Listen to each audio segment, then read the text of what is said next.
बिल्कुल ले ले शूटिंग उसको कर दे।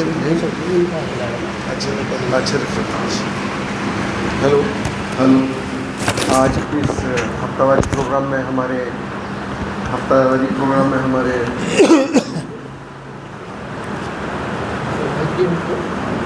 हेलो। आज इस हफ्तावारी प्रोग्राम में हमारे खुसूसी मेहमान श्री हरिप्रसाद जी सोमानी एक उम्दा व्यक्तिमत्व हैं और हमारे स्नेही हैं। आज उनका मैं परिचय देना चाहूँगा। डॉक्टर हरिप्रसाद जी सोमानी एक उच्च विद्या विभूषित व्यक्ति हैं।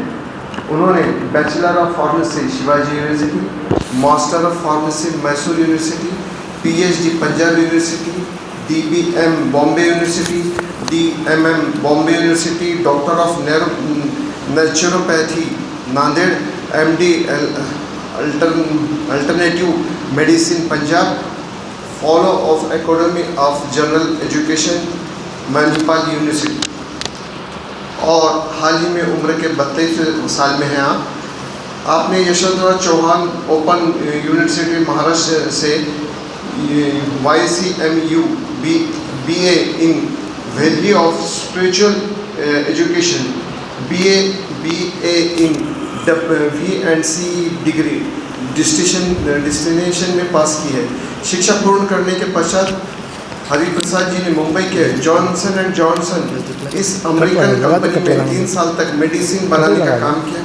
3 वर्षों के अनुभव के पश्चात मेडिसिन की फैक्ट्री लातूर में शुरू करने के सपने से हरिप्रसाद जी ने अपने मूल गांव लातूर आए, किंतु उस साल अकाल गिरने से पिताजी के कपड़े की दुकान में फाइनेंशियल प्रॉब्लम्स चल रहे थे। किंतु हिम्मत न हार कर हरिप्रसाद जी ने पिताजी ने दी हुई केवल 5,000 रुपये की पूंजी से अपना पहला प्रोडक्ट निर्मल दंतम मंजन शुरू किया। शुरुआत के दिनों में वे अपना प्रोडक्ट साइकिल पर घूम कर बाद में सूटकेस में भरकर देहातों में बेचा करते थे, लेकिन इसके अथक परिश्रम और दूरदृष्टि, सेल्फ कॉन्फिडेंस और सत्यता में एक ऊंची उड़ान भरी और आज पूरे महाराष्ट्र में, कर्नाटक में उनके पहले के और अब के नए से शुरू हुए हाइजेनिक प्रोडक्ट्स की अच्छी डिमांड है। आज उनका करोड़ों का व्यवहार है। आज इंडस्ट्री के अलावा निर्मल हाइट्स नाम से लातूर में एक बड़ी कमर्शियल वास्तु है। सीक्रेट टाइल्स नाम की एक भव्य शोरूम है। तथा ग्रैंड स्लैम नाम से ग्रैंड स्लैम टर्फ, जिसे टर्फ कहते हैं, से एक टर्फ है, खेल का टर्फ है। हरिप्रसाद जी रोटरी इंटरनेशनल के डिस्ट्रिक्ट जिला के 3132 के गवर्नर रह चुके हैं और उनका काम बहुत ही उम्दा रहा है साल, और अखिल भारतीय भारतवर्षीय महासभा के वक्ता फोरम के 6 साल तक राष्ट्रीय संयोजक रह चुके हैं। सामाजिक, शैक्षणिक, धार्मिक ऐसे लगभग 20 संस्थानों से जुड़े हुए हैं। पिछले लगभग 30 वर्षों से वे अपना जन्मदिन पूरे स्टाफ को लेकर तीर्थ यात्रा जाते हैं, अलग अलग धाम में जाते हैं, और हमेशा उनका रेगुलर ये है कि पूरे जो स्टाफ को है 1 महीने का वो हमेशा छुट्टी देकर उनको घूमने को साथ लेके जाते हैं, और ख़ुद साथ जाते हैं और ख़ुद फैमिली के साथ जाते हैं और उनका ध्यान रखते हैं। अपने चारों धाम, 12 ज्योतिर्लिंग तथा पूरे भारत के सभी मुख्य तीर्थ क्षेत्रों में वे अपने काम गौरव के साथ जा चुके हैं।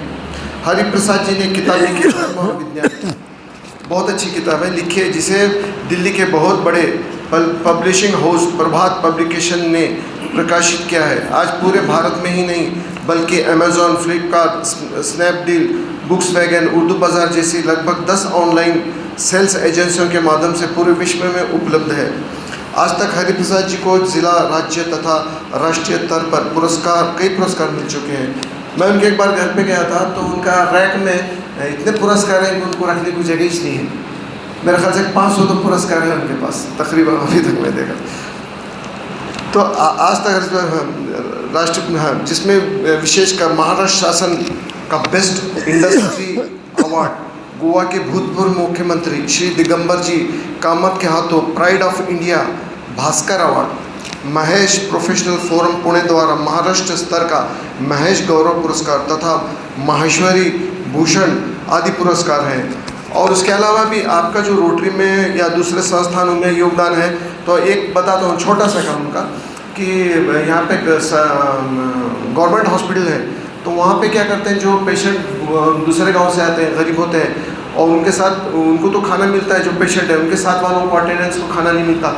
तो तकरीबन 8-10 साल से कंटिन्यू है। कोविड में थोड़ा बंद था, लेकिन बरसात रहो, गर्मी रहो, कोई किसी दिन भी छुट्टी नहीं देते हुए वहाँ खाना रहता है रोटरी की तरफ से। और आप हमेशा जाके देखते हैं, लोगों से बात करते हैं, उनकी इंटरव्यू लेते हैं, उनको कहाँ कम पड़ रहा है देखते हैं। और खाना भी है ना बहुत लजीज अच्छा, ऐसा खाना रहता है कि 1 बार 2 बार खा सकता है आदमी, इतना खाना रहता है। तो वो उनका बहुत अच्छा काम है वो भी। तो भाइयों और बहनों, आपके सामने अत्यंत हर्ष के साथ प्रस्तुत करता हूँ कि मराठी, हिंदी, अंग्रेज़ी, मारवाड़ी, गुजराती तथा संस्कृत के 6 भाषाओं पर प्रभुत्व रखने वाले, राज्य और देश के विदेश में लगभग 3000 से अधिक स्पीचेस देने वाले एक मोटिवेशनल स्पीकर, उच्च विद्याभूषित, ए डाउन टू अर्थ मैन, उत्साह के महामेरू हरिप्रसाद जी सोमानी, इनका छोटा सा परिचय है ये। वैसे उनका चेहरा हमेशा हंसते हुए रहता है और चेहरे पे तेज और चमक रहती है, और कभी भी वो किसी से नाराज़ नहीं होते, हमेशा हंसते हुए बात करता है। बस थैंक यू।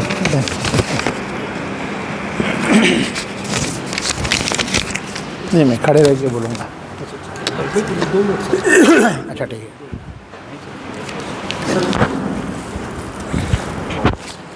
खूप खूप धन्यवाद। या परिचयानंतर मी आज लाभलेल्या या व्यक्तिमत्वाचा सत्कार करण्यासाठी जमाते इस्लामींचे जिल्हा संघटक शेख इकरामुल्ला साहेब यांना विनंती करतो की त्यांनी आलेल्या पाहुण्याचा सत्कार करावा।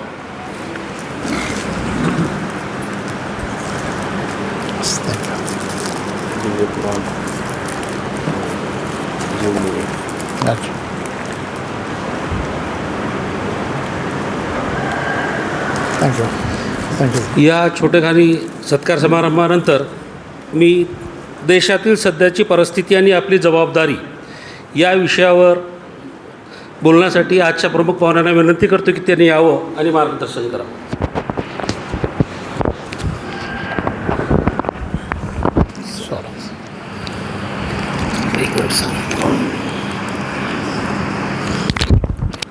है मेरे पास।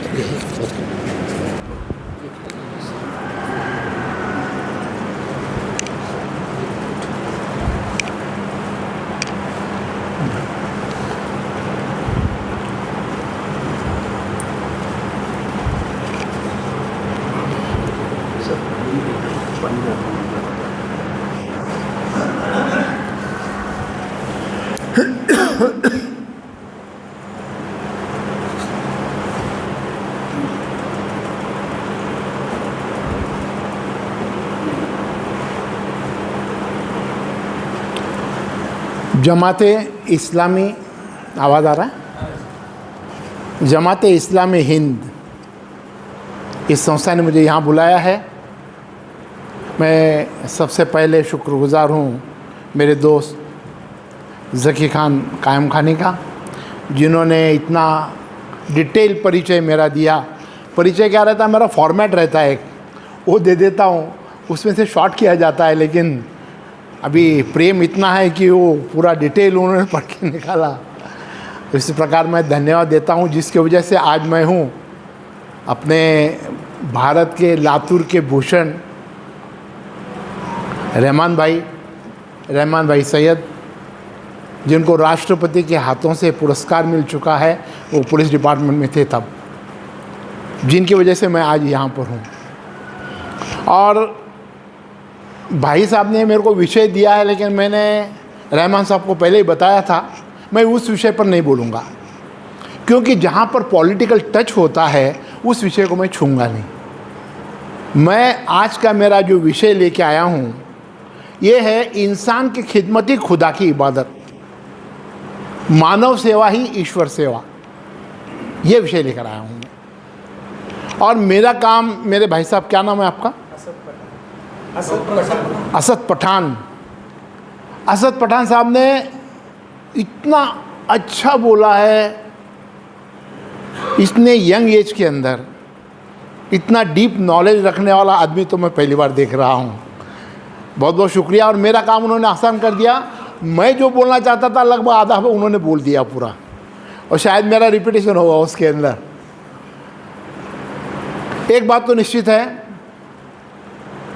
मेरा जन्म यदि अमेरिका में होता तो मैं गोरा होता, अफ्रीका में होता तो मैं काला होता, जापान में होता तो नकटा होता, चाइना में होता तो ठेंगना होता,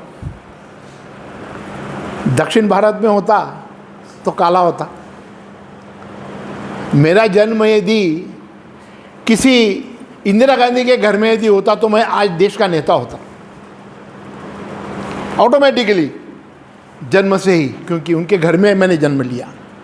या मेरा जन्म मुस्लिम समाज में होता तो मैं कुरान की पढ़ाई करता, क्रिश्चियन धर्म में होता मेरा जन्म तो मैं बाइबल पढ़ता, सिख धर्म में होता तो जो धर्म ग्रंथ है उनका वो पढ़ाई करता मैं। मतलब मेरा जन्म कहाँ होना है ये मेरे हाथ में नहीं है, ये आपके भी हाथ में नहीं है। ये जन्म तो ऊपर वाला देता है, किसी धर्म में, किसी घर में, ये उसके हाथ में है। लेकिन हम पैदा होने के बाद मरने तक हम कैसा कर्म करें, क्या काम करें, ये अपने हाथ में है, ताकि मरने से पहले हमें एक समाधान हो कि मैंने अच्छा काम किया है और मैं इस दुनिया को छोड़ के जा रहा हूँ। ये अपने हाथ में है। मेरा जन्म कहाँ लेना मेरे हाथ में नहीं है। हमारे भूतपूर्व राष्ट्रपति अब्दुल कलाम साहब ने एक बात कही थी, हर धर्म के दो पहलू होते हैं, one is called theology and another is called spirituality. What is mean by theology? Theology means उपासना पद्धति। जैसे कि मुस्लिम धर्म में हम कुरान का पाठ करते हैं, अपने पद्धत अलग प्रकार से है। हिंदू धर्म में हाथ जोड़कर प्रणाम करते हैं, क्रिश्चियन लोगों में क्रॉस करते हैं। ऐसे हर धर्म की उपासना पद्धति अलग अलग है, लेकिन स्पिरिचुअलिटी इज द सेम। हर धर्म की थियोलॉजी, उपासना पद्धति अलग अलग है, लेकिन स्पिरिचुअलिटी हर एक की एक ही है। हर धर्म वही कहता है। क्या कहता है? मेरे भाई ने अभी सब बताया, बहुत ही अच्छी तरह बताया। अच्छा, हर धर्म में यही लिखा है, चोरी मत करो, अच्छा काम करो, किसी को दुखी मत करो, किसी का खून मत करो, किसी को सताओ मत, प्रेम से रहो, यही हर धर्म सिखाता है। तो spirituality is the same, theology is different. रास्ता अलग अलग है, मंजिल सबकी एक ही है। संस्कृत का एक सुभाषित है जो कहता है, अमंत्रम अक्षरम नास्ति, नास्ति मूलम वनौषधम, अयोगः पुरुषो नास्ति, योजकस्तत्र दुर्लभः। इस संसार में ऐसा एक भी अक्षर नहीं जो कि मंत्र न हो, ऐसी एक भी वनस्पति नहीं जो कि औषधि न हो, ऐसा एक भी व्यक्ति नहीं जो कि योग्य न हो, किंतु इस अक्षर का उच्चार इस प्रकार करे कि ये मंत्र बन जाएगा। इस वनस्पति का उपयोग इस प्रकार करे कि ये औषधि बन जाएगी, और इस व्यक्ति का मार्गदर्शन इस प्रकार करे कि ये मानव से महामानव बन जाएगा। ऐसे मार्गदर्शक इस संसार में कम है। और दूसरा उन्होंने कहा है, योजकस तत्र दुर्लभः, ऐसे आयोजक इस संसार में बहुत कम है। मैं जितनी तारीफ़ करूं आप लोगों की, इन आयोजकों की, कि मस्जिद के अंदर किसी वक्ता को उन्होंने बुलाया है। ये एक इतना अच्छा संदेश रहमान भाई आपने दुनिया को दिया है, सिर्फ अपने समाज को नहीं, लातूर को नहीं, दुनिया को दिया है। हर समाज में ये बात होनी चाहिए, एक दूसरे को समझना चाहिए, एक दूसरों की गलतफहमियां दूर होनी चाहिए। अपना प्रॉब्लम ये है, कुरान अरेबियन में लिखी गई है और श्रीमद् भगवद गीता संस्कृत में लिखी गई है, दोनों पुरानी भाषाएं हैं। हम लोग तोते की तरह सब पाठ कर लेते हैं, उसकी गहराई में कोई जाता ही नहीं है। सही मानों में यदि गहराई में जाए, उसका अभ्यास करे, तो ये सब झंझटें खत्म हो जाती है। लेकिन इसके गहराई तक कोई, क्योंकि भाषा हमको आती नहीं है, और जो भाषा में ट्रांसलेशन हुआ है हम पढ़ते नहीं है, और अभी खास करके अभी के ज़माने में ये मोबाइल आ गया है, तब से तो पढ़ना ही बंद हो गया है। आपको क्या चाहिए बोलो, गूगल पे सर्च करके देता हूँ। मेरे बच्चों को मैं बोलता हूँ भाई मेरे को अभी तक 30 का पाठ है। हमारे स्कूल में पढ़ाते थे बे से लेके 30 का 30, आज भी मेरे को पाठ है। मेरे बच्चों को पूछता हूँ, मेरे पोते को, भाई तुझे 2 का पाठ है क्या, 10 का पाठ है क्या? उसके इंग्लिश में पढ़ते हैं बच्चे तो आजकल। वो बोलता है दादा क्या करना है, आपको क्या चाहिए बोलो, मेरे को गूगल पे भी बताता हूँ। कोई ज़रूरत ही नहीं रही, पढ़ाई ख़त्म हो गई अपनी। हम लोग पढ़ना बंद कर दिया, हम लोगों ने सिर्फ सुनते हैं और गलत सुनते हैं, इसीलिए गलत रास्ते पे हम चलने लगे हैं। मेरा आज का विषय मानव सेवा ही ईश्वर सेवा, इंसान की खिदमत ही खुदा की इबादत है। हम जीवन में क्या काम करते हैं ये महत्व का है। 10,000 करोड़ का मालिक विजयपत सिंघानिया, रेमंड शोरूम का मालिक, 10,000 करोड़ का मालिक, उसके बेटे गौतम सिंघानिया ने उसको प्रॉपर्टी से बेदखल कर दिया। आज 85 साल का बूढ़ा, 80 साल की बूढ़ी एक छोटे से 2 कमरे के किराए घर में रहते हैं। एक कलेक्टर ने उत्तर प्रदेश के पॉलिटिकल प्रेशर से परेशान होकर आत्महत्या कर दी। कल ही 2 दिन पहले की न्यूज़ है, पता नहीं क्यों हुआ। IAS ऑफिसर ने, अपने लातूर के भी CEO ने गोली मार ली खुद को एक जगह, और 2 दिन पहले IAS ऑफिसर ने आत्महत्या कर ली। कारण कुछ भी हो। भय्यू महाराज नाम के इंदौर के बहुत बड़े संत हैं, उनके लाखों फॉलोअर्स हैं, उन्होंने भी आत्महत्या कर ली पारिवारिक परेशानियों से। कहने का तात्पर्य, इस जीवन में ना पैसा काम आता है, ना शोहरत काम आती है, ना बड़ा पद काम आता है। काम आता है तो जिंदगी में हमारे किए हुए अच्छे कर्म, यही हमको काम आते हैं। अंत में वही हमको साथ देता है।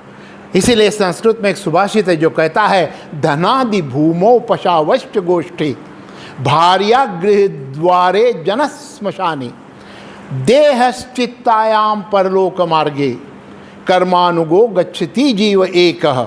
पहले के ज़माने में बैंक नहीं थे, धन ज़मीन में गाड़ के छुपा के रखते थे। तो उस समय लिखा गया यह श्लोक जो कहता है, ज़मीन में गाड़ा हुआ धन ज़मीन में रह जाएगा। आपके पशु गोठे तक आके रुक जाएंगे। आपकी पत्नी जिसके ऊपर आपको बहुत प्रेम है, वो दरवाजे तक आके रुक जाएगी। आपका मित्र परिवार, आपके दोस्त, सगे संबंधी स्मशान तक आके रुक जाएंगे। ये शरीर जिस पे हमको बहुत प्रेम है, यह शरीर चिता तक आके रुक जाएगा। और अंत में आपके किए हुए अच्छे कर्म, आपके किए हुए अच्छे काम, आपके लोगों की हुई सेवा और उससे मिला हुआ आशीर्वाद, यही आपके साथ आएगा। यही बात लिखी है, यही हर धर्म भी कहता है। इसलिए एक स्मशान के बाहर एक शेर लिखा था कि मंजिल तो तेरी यही थी, बस ज़िंदगी गुजार दी आते आते। मंजिल तो तेरी यही थी, बस ज़िंदगी गुजार दी आते आते। क्या मिला तुझे अपनों से, अपनों ने ही जला दिया जाते जाते। ऐसी बात है, अंत में वही है, वही अंत है अपना। इसीलिए एक शायर ने लिखा है, दुनिया में आकर खूब कमाया, क्या हीरे क्या मोती, मगर अफसोस ये है यारो, कफन में जेब नहीं होती। आखिर तो खाली हाथ ही अपने को यहाँ से जाना है। लेकिन हर आदमी खुद को अमर समझता है। वो लगता है मैं कभी मरूंगा ही नहीं, कभी सोचता ही नहीं मृत्यु के बारे में। उसको लाफानी कहते हैं उर्दू में। वो समझता है मैं लाफानी हूँ। एक सेमिनार चल रहा था, उसमें एक प्रश्न पूछा गया कि जिंदगी में खुशी कैसे पाए। तो एंकर जो था उसने क्या किया, हर एक को एक गुब्बारा दिया और कहा कि जाकर इसमें अपना नाम लिख दो। सबने अपना अपना गुब्बारे पे नाम लिख दिया। जाकर बोले कमरे में डाल दो। सबने जाकर कमरे में डाल दिया। थोड़ी देर के बाद बोला जाओ गुब्बारा, अपना अपना गुब्बारा अपने नाम का ढूंढ के लेके आओ। हर कोई दौड़ा, 5 मिनट में जो पहले आएगा उसको इनाम। हर कोई दौड़ते गया, हर कोई दौड़ते गया। अफरा तफरी मच गई कमरे में, हर कोई अपना गुब्बारा ढूंढ रहा है, किसी के हाथ में कोई उसका गुब्बारा मिल रहा ही नहीं। 5 मिनट खत्म हो गए, सब खाली हाथ वापिस आए। उसने कहा एक काम करो, एंकर ने कहा एक काम करो, जाइए जिसके हाथ का नाम का गुब्बारा आएगा वो ले लो, उठा लो, और जिसका है उसको दे दो। फिर सब गए कमरे में, जो उठाया गुब्बारा अपने हाथ में जो नाम आया, मेरा ज़की खान के नाम का, मैंने ज़की को दे दिया, ज़की ने हरी को दे दिया। 3 मिनट में सब लोग बाहर आ गए, हरे के हाथ में गुब्बारा था। उसने यही बताया एंकर ने, देखो ज़िंदगी में यही होता है, हर कोई अपने खुशी ढूंढने में दौड़ रहा है, लेकिन सच्ची खुशी तब मिलेगी जब हम दूसरों को खुश करेंगे। जब हम दूसरे को खुश करना सीख गए, खुशी अपने आप अपने को मिलती जाएगी। यही बात उन्होंने बताया। दोस्तों, do you know what is the win win condition? What is the win win condition? That means कि I am also happy, you are also happy. मैं भी खुश हूं, तू भी खुश हो। मैं भी सक्सेसफुल हूं, तू भी सक्सेसफुल हो। You know, sunflower. The sunflower always it faces to sun. But when there are clouds, where do they face? They face each other. Because decades of the research, biological research, has proved that these sunflowers not only consume energy, they store energy. When there are clouds, they face each other, share energy for survival of each and every one. ये सूर्य फूल जो होता है ना, हमेशा सूर्य की तरफ देखते रहता है और एनर्जी खींचते रहता है। लेकिन जब बादल आ जाते हैं तो ये सूर्य फूल एक दूसरे की तरफ देखते हैं, क्योंकि ये सूर्य फूल जो है ये सिर्फ एनर्जी एब्सॉर्ब नहीं करता, स्टोर भी करता है। और ये एक दूसरे की तरफ इसलिए देखते हैं ताकि जो कमज़ोर है उसको दूसरा सूर्य फूल एनर्जी देता है, मैं भी जीऊँ तू भी जी। This is called a win win condition. ये लोग सूर्य फूल कर सकते हैं, आप और हम ये क्यों नहीं समझते? जो शक्तिशाली है, जो पैसे वाला है, वो क्यों ना हम एक दूसरे को शेयर करें और सभी को खुश करने की कोशिश करें। अपने जीवन में सच्चे जीवन का मापदंड क्या है? सच्ची सेवा का मापदंड क्या? मापदंड का अर्थ हाउ विल काउंट इट, प्रमाण, इसका प्रमाण कैसा करेंगे? तो किसी ने कहा है, who will cry when you die, who will cry when you die. जब आप मरेंगे तो सही में दिल में से कितने लोगों के आंसू आएंगे, वही सच्ची सेवा है। वरना हर कोई रोता है, अब मेरा क्या होगा। बीबी रोती है, मेरा क्या होगा, मर गया मेरा शौहर। बेटा रोता है, मेरा क्या। बच्चे रोते हैं, मेरे अब बाप चला गया, मैं क्या करूं, मेरा क्या होगा। हर कोई अपने लिए रोता है, लेकिन मेरे सही में जाने से दुख किसको होता है? किसके आंखों में अपने लिए आंसू आएंगे, वही जीवन की सच्ची सार्थकता है। और वो हमको मिलती है सिर्फ सेवा से। अल्फ्रेड नोबेल एक केमिस्ट था, स्वीडन का। उसने डायनामाइट का शोध लगाया। डायनामाइट का उसने शोध इसलिए लगाया कि जो बिल्डिंग बनाते हैं उसके अंदर बड़े बड़े पत्थर फोड़ने के काम आता है। लेकिन उस समय इसका मिलिट्री का यूज़ शुरू हो गया। मिलिट्री में इसका यूज़ शुरू हो गया। डायनामाइट का हज़ारों सैनिकों को मारा गया डायनामाइट की वजह से। एक दिन उसका भाई मर गया, लेकिन खबर ये फैली कि ये मर गया, अल्फ्रेड नोबेल मर गया। तो समाचार में, न्यूज़पेपर में सबसे बड़ी क्या न्यूज़ थी? मौत के सौदागर की मौत। क्या था हेडिंग? मौत के सौदागर की मौत। अल्फ्रेड नोबेल ने देखा, लोग मेरे बारे में क्या सोच रहे हैं। मैंने इतना पैसा कमाया है, डायनामाइट का शोध लगाया, इतनी मेहनत की है, लेकिन मेरे बारे में लोगों का नज़रिया क्या है? मौत के सौदागर की मौत कह रहे हैं लोग। उसको बहुत बुरा लगा और उसने पूरा पैसा मानवता की सेवा में लगा दिया। आज जो हम देखते हैं नोबेल प्राइज़ दुनिया में दिए जाते हैं, Nobel prize for the peace, Nobel for the literature, ये सभी उसके जो पैसे उसने पूरे डाल दिए उसके एफडी पर से जो ब्याज आता है उसके ऊपर चलता है। तो वही पैसा उसने मानवता की सेवा में लगा दिया, और जब वो मरा तो फिर बाद में उसके बारे में न्यूज़ आई, मानवता के दूत की मृत्यु। बदल गया हेडिंग जो मरा। तो कहने का तात्पर्य, जब हम सेवा करते हैं तो सही में ये ज़िंदगी। ये कहते हैं कि जलती मोमबत्ती ने मोमबत्ती से पूछा, जलती मोमबत्ती के बत्ती ने मोम से पूछा, जलती तो मैं हूँ, रोता तू क्यों है।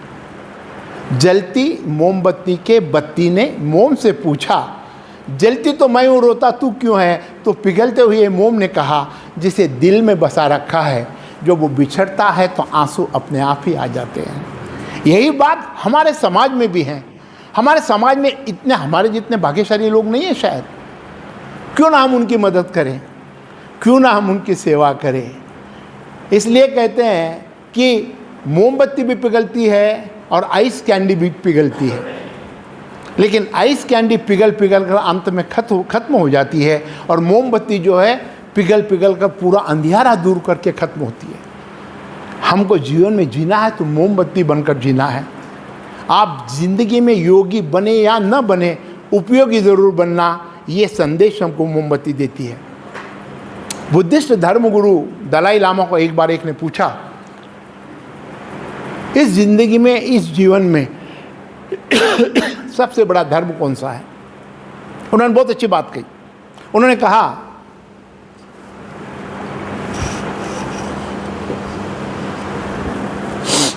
अपने विचारों पे ध्यान दीजिए क्योंकि ये शब्द बन जाएंगे। अपने विचारों पे ध्यान दीजिए क्योंकि ये शब्द बन जाएंगे। अपने शब्दों पे ध्यान दीजिए क्योंकि ये कृति बन जाएगी। अपने कृत्यों पे ध्यान दीजिए क्योंकि ये आदत बन जाएगी। अपनी आदतों पे ध्यान दीजिए क्योंकि यही चरित्र बनाएगा, और अपना चरित्र ही अपना नसीब बनाएगा, और अपना नसीब ही अपना जीवन बनाएगा।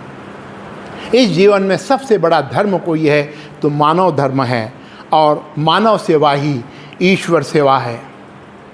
और इसीलिए इंसान की खिदमत ही खुदा की इबादत है। ब्रॉनीवेयर नाम की एक नर्स, ऑस्ट्रेलिया की, ब्रॉनीवेयर नाम की ऑस्ट्रेलिया की नर्स, उसने मरते हुए कई लोगों के इंटरव्यू लिया जो 3rd स्टेज में थे कैंसर के, जिनको मालूम था मैं 1-2 महीने में मरने वाला हूँ।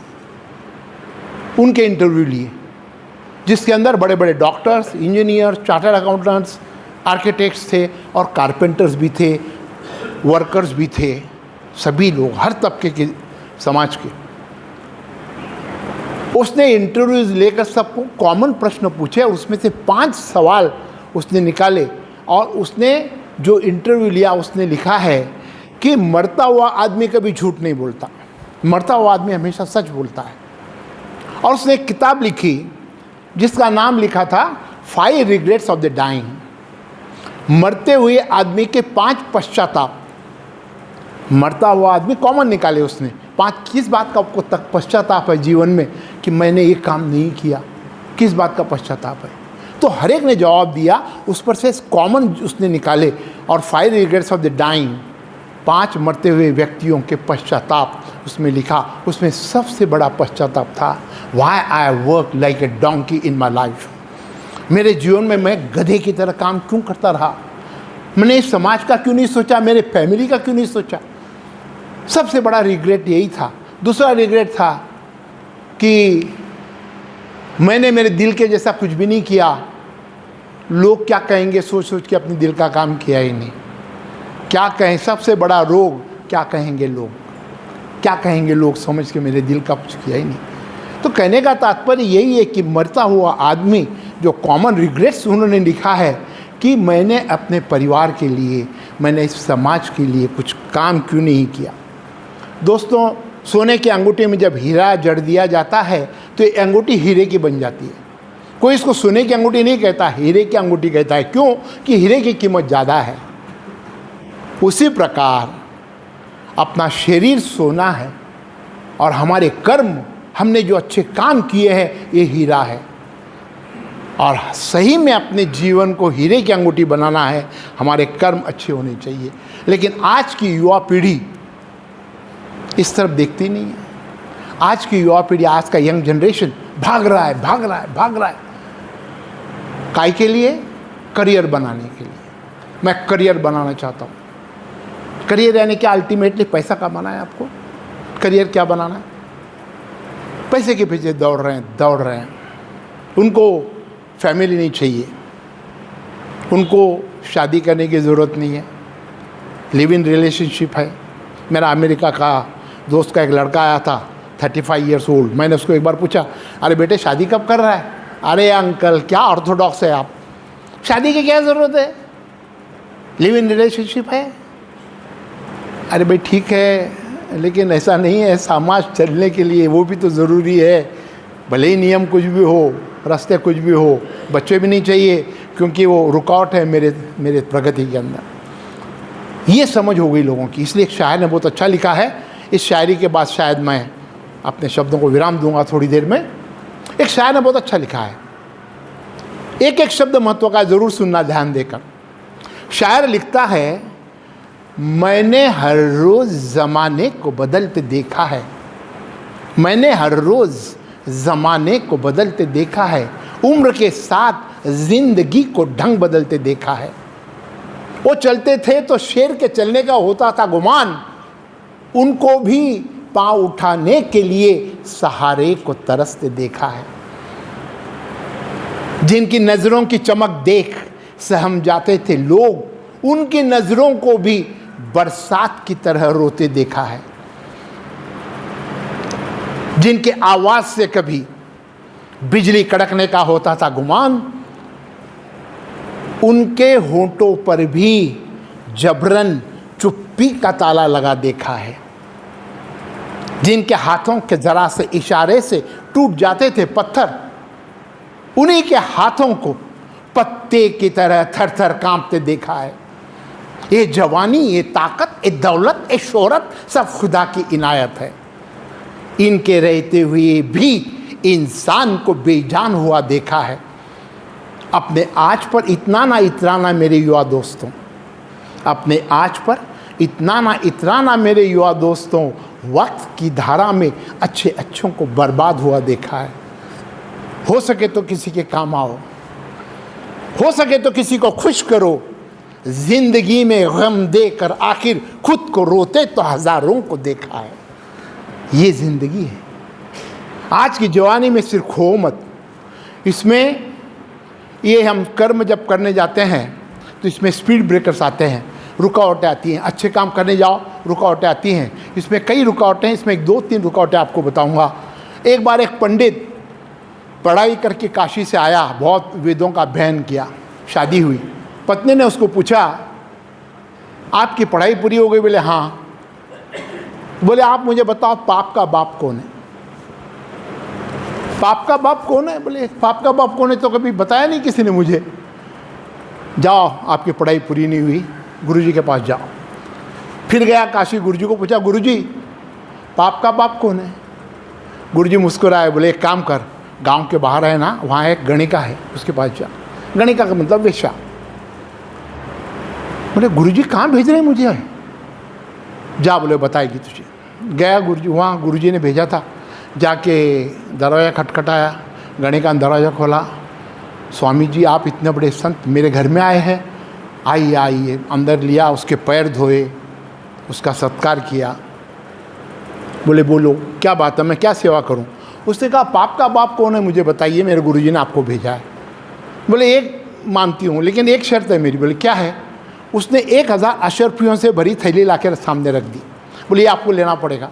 वो तो खुश हो गया, 1000 अशर्फियों की थैली मुझे मिल रही है तो और क्या चाहिए। बोले ओके डन, ले लिया। बोले और एक शर्त है। बोले क्या है? मैं खाना बनाऊंगी, आपको मेरे हाथ से खाना पड़ेगा, खाना पड़ेगा। उसने बोला मैं तो भ्रष्ट हो जाऊंगा पूरा, ये इसके हाथ से खाना खाऊंगा तो। लेकिन फिर नज़र गई 1000 अशर्फियों पे। अरे वाला कौन, हम दोनों तो है, किसको पता लगेगा। बोले बना खाना खा लेता हूँ। फिर थोड़ी देर के बाद बोली मैं खाना तो बना ली हूँ, लेकिन एक और शर्त है। बोले क्या है? मैं मेरे हाथ से आपको खिलाऊंगी, आप खाओ। वो तो बोला पूरा भ्रष्ट हो गया। फिर भी वो अशर्फियों की तरफ देखा, बोले खिला दे। तो उसने खिलाते खिलाते कहा स्वामी जी, पंडित जी, पाप का बाप लोभ है, लोभ, स्वार्थ, ये बाप है, ये जवाब है इसका। क्योंकि आप अशरफियों को देखकर बार बार मेरी हर बात मानते जा रहे हैं। यही है पाप का बाप, लोभ है। तो लोभ होता है हमारे इस रास्ते के ऊपर। दूसरा जो है, इसलिए दूसरा जो अहंकार, हर व्यक्ति में अहंकार होता है, हर एक में। किसी में पैसे का अहंकार होता है, किसी में पद का अहंकार होता है, मैं इतने बड़े पद पर हूँ। किसी में रूप का अहंकार होता है, स्त्रियों में मैं इतनी सुंदर हूँ। ये अहंकार हर एक में है, छोटा छोटा छोटा। और यही सबसे बड़ी, हमारे कार्यक्रम में देखते हैं हमारे यहाँ कि किसी का सत्कार नहीं किया ना, फूल देके वो नाराज़ हो जाता। सर 1-2 मिनट बोलो, ठीक, तो ख़त्म हो जाता है। ये अहंकार होता है। तो ये अहंकार एक दूसरा रुकावट है। तीसरी रुकावट है अनैतिका पतन, अनैतिकता। हमारे भैया ने भी बताया, नीतिमत्ता होनी चाहिए हर काम के अंदर। इसकी भी कहानियाँ हैं, लेकिन मैं भी नहीं कहूँगा। अंत में एक ही बात कहूँगा। श्रीमद् भगवद गीता में एक बात बताई है, एक श्लोक है जो कहता है, दातव्यमिति यद्दानम दीयते नुपकारिणे देशे काले च पात्रे च तद्दानम सात्विकम स्मृतम। दान देना ही कर्तव्य है, इस भावना से योग्य देश, काल और पात्र देखकर बिना किसी अपेक्षा के दिया गया दान ये सात्विक दान है। और इस अपेक्षा से कि लोग मेरी तारीफ करेंगे, समाज मुझे दाता बोलकर पहचानेगा, इस अपेक्षा से दिया गया दान यह तामस दान है, इस राजस दान है। और तिरस्कार पूर्वक दिया गया दान तामस दान है। यही बात हमारे एक संत एकनाथ गंगा का जल लेके कहाँ से, नॉर्थ से निकले, प्रयाग से, और रामेश्वरम जा रहे थे। एक गधा मर रहा था प्यास से, उसको पानी पिलाया, वो गंगा जल। भूल गए मुझे रामेश्वर में जाके चढ़ाना है। ये सही दान है वक्त पर। और यही बात हदीस में भी किस्सा आता है बिल्कुल ऐसा ही, कि एक तवायफ, आपने सुना होगा, एक तवायफ रास्ते से जा रही थी, कुत्ता हाँप कर मर रहा था प्यास से। उसने अपने आंचल में डुबा के पानी लाया और अपने जूते में उसको निचाड़ के उस कुत्ते को पिलाया। और ऐसे कहते हैं कि उसे जन्नत मिली। दान की ही बात कुरान में भी आती है। हर धर्म यही बात कहता है। कुरान में रसूलुल्लाह सल्लल्लाहु अलैहि वसल्लम के ज़माने की बात है। नबी करीम सहाबा के साथ मस्जिद में बैठे थे। उन्होंने फरमाया, जो अल्लाह की राह में खर्च करता है, अल्लाह उसे कई गुना बढ़ा कर लौटाता है। यह बात कुरान के आयत से भी जुड़ी है। सूरत अल-बकराह आयत 261 में लिखा है, सूरत अल-बकराह आयत 261 में लिखा है, जो लोग अल्लाह की राह में माल खर्च करते हैं, उनकी मिसाल उस बीज की तरह है जिससे 7 बालें निकले और हर बाल में 100 दाने निकले। इसी बीच एक गरीब आदमी आया और उसने एक सूखी खजूर नबी के सामने रखी और कहा, या रसूल अल्लाह, मेरे पास देने के लिए इतनी सूखी खजूरी और कुछ भी नहीं है। साथ में बैठे हुए सभी लोग हंसने लगे, लेकिन नबी ने कहा, उन्हें रोका और फरमाया, इस खजूर का वज़न क़यामत के दिन पहाड़ से भी ज़्यादा होगा, क्योंकि यह दिल से दी गई है। इसके बाद बहुत से सहाबा ने प्रेरित होकर, किसी ने सोना दिया, किसी ने रोटियां दी, किसी ने कपड़ा दिया। इससे एक ही शिक्षा हमको मिलती है कि कुरान या हदीस दोनों में यह साफ कहा गया है, दान अमीरी से नहीं नियत से होता है। दान अमीरी से नहीं नियत से होता है। छोटा दान या बड़ा दान नहीं होता है। अल्लाह हर नेक काम का इनाम कई गुना बढ़ा देते हैं। अंत में एक कविता के साथ मैं अपने शब्दों को 2 मिनट लूँगा, अपने शब्दों को विराम दूँगा। दान की व्याख्या जब आती है तो हम लोग समझते हैं पैसे में होता है। दान पैसे में नहीं होता। दान की व्याख्या बहुत बड़ी है, हमको समझना चाहिए दान यानी क्या। नहीं तो लोग कहते हैं, यार मेरे पास ही मेरे परिवार का चलाने का पैसे कम है, मेरी आज कार नहीं खरीद सकता, मैं एसी नहीं खरीद सकता, मैं ये नहीं खरीद सकता, मेरे बारे में दान कहाँ से करूँ। अपने इसमें ज़कात है, कहाँ से दूँ? तो कवि ने बहुत अच्छा लिखा है, भूखे जन को अन्न दान दो, प्यासे को दो जल का दान, वस्त्रहीन को वस्त्र दान दो, मानहीन को सच्चा मान। जिसका समाज में अपमान हो रहा है, लोग जिसे धक्के मार रहे हैं, उसको उठा के एक बार गले लगा दो, उसके लिए सबसे बड़ा दान है। भूखे जन को अन्न दान दो, प्यासे को दो जल का दान, वस्त्रहीन को वस्त्र दान दो, मानहीन को सच्चा मान, भय विवल को अभय दान दो, शरणहीन को आश्रय दान, शोक विकल को शांति दान दो, आतुर जन को सेवा दान, दुखी पतित को धैर्य दान दो, रोगी जन को औषधि दान, पथ भूले को मार्ग दान दो, दो निराश को आशा दान। जो निराश हो गया है, आत्महत्या करने जा रहा है, उसे रोको, उसके दिल में एक आशा की किरण जगा दो, उसके लिए वो सबसे बड़ा दान है। ज्ञानहीन को ज्ञान दान दो, संशयाल को श्रद्धा दान। जो संशयी प्रवृत्ति की स्त्री है, जो संशयी प्रवृत्ति का आदमी है, आपस में बहुत संशय रखते हैं, उस परिवार के मन में एक श्रद्धा का भाव जगा दो, उस परिवार के लिए वो सबसे बड़ा दान है। ज्ञानहीन को ज्ञान दान दो, संशयाल को श्रद्धा दान, धर्महीन को धर्म दान दो, नास्तिक को ईश्वर का ज्ञान। जो जिसको जब आवश्यक हो करो तभी उसको दान, जो तुम कर सकते हो पर मत करो कभी इस पर एहसान। मत समझो दाता अपने को, मत समझो दाता अपने को, करो ना कुछ भी तुम अभिमान, सविनय करो समर्पण प्रभु को, प्रभु की वस्तु सहित सम्मान। यही दान है। दान की व्याख्या बहुत बड़ी है, सिर्फ पैसों से खत्म नहीं होती। अंत में अपने दिल को सही में सच्चे कर्म को एक आनंद मिलने के लिए, आत्मिक आनंद के लिए एक ही बात है जो हमारे पिक्चर में भी आपने सुना होगा, किसी की मुस्कुराहटों पे हो निसार, किसी का दर्द मिल सके तो ले उधार, किसी के वास्ते हो तेरे दिल में प्यार, जीना इसी का नाम है, यही जीना है। Thank you very much. आराम से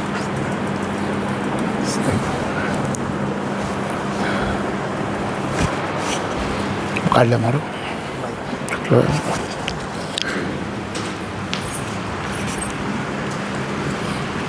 बहुत बहुत शुक्रिया डॉक्टर। ये थे डॉक्टर हरिप्रसाद सोमानी जी।